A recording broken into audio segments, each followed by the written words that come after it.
যাই হোক বাবাজি, তাই নাকি লা ইলাহা, বসেন ভাই বসেন। ইনশাআল্লাহ ভাই আল্লাহর হাতে একটা সুখবর এসেছে। ইনশাআল্লাহ আমরা ওয়াজ শুনবো নাকি? ইনশাআল্লাহ আমি ইনশাআল্লাহ কালেকশন পরে করে নাকি ওয়াজ করি ইনশাআল্লাহ। বসেন বাবাজি, ওয়াজ বলে ভালো পাইছে সবাই, ইনশাআল্লাহ ওয়াজ করবার করছে। বসেন ভাই, ইনশাআল্লাহ আপনাদের ভাগ্য বলো। কালেকশন 2-4টা দিলে আসলে যে আমাদের ভলান্টিয়ার কাছে দিয়ে দেবেন।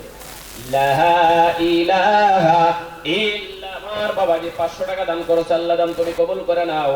আর এক বাবাজি ইনশাআল্লাহ 100 টাকা দান করেছে, আল্লাহ তুমি দান কবুল করে নাও। আল্লাহ ভাই বসেন, ওয়াজ করব ইনশাআল্লাহ। আমার ইনশাআল্লাহ অল্প টাইম ওয়াজ চলবে ভাই, 20 মিনিটের নাগাদ ওয়াজ চলবে ভাই। আল্লাহ রাস্তে ইনশাআল্লাহ কান খুলে কিছুগুলো শেখামু।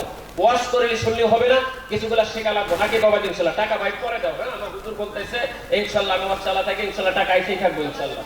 লা ইলাহা ইল্লাল্লাহ, লা ইলাহা।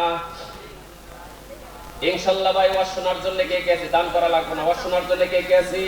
এই সে বেটা, হ্যাঁ মায়ের বেটা, ঠিক আছে। যারা ইনশাআল্লাহ এই যে দানের কথা শুনে কিছুগুলা সন্তান উঠে গেছে, গেছে না নাই? কিন্তু আপনাদের টাকা নাই, কিন্তু আপনারা বসে আছেন, কারণ কি? আল্লাহ তাআলা আপনাদেরকে পছন্দ করেছে। শিক্ষার হাত খেয়ে ফেলবেন, তবু কোনো কাজে আসবে না। এখনো সময় আছেন। গরিব দরিদ্র বিপিএল সংস্থার মানুষের মাল আপনি দেন ভালোভাবে। আমাদের এলাকার তো দেয় না, এ মেলে এনে মাল আর এলে লুটো, যত বড় গরিবের মাল লুটো আর খাও। আর 2 এমএলএ পরের খায় এমন ভুড়ি করেছে, বুঝতে পারিয়েছেন। জুট নাই যদি তুলাকুলি করে না, তো ভুড়িতে ভুড়ি থেকে বুকের মাঝে দেড় হাত ফাঁকা। তার মাল খেয়েছো তুমি? গরিব দরিদ্র বিপিএল সংস্থার মানুষের মাল আল্লাহর কাছে কি হিসাব দিবা?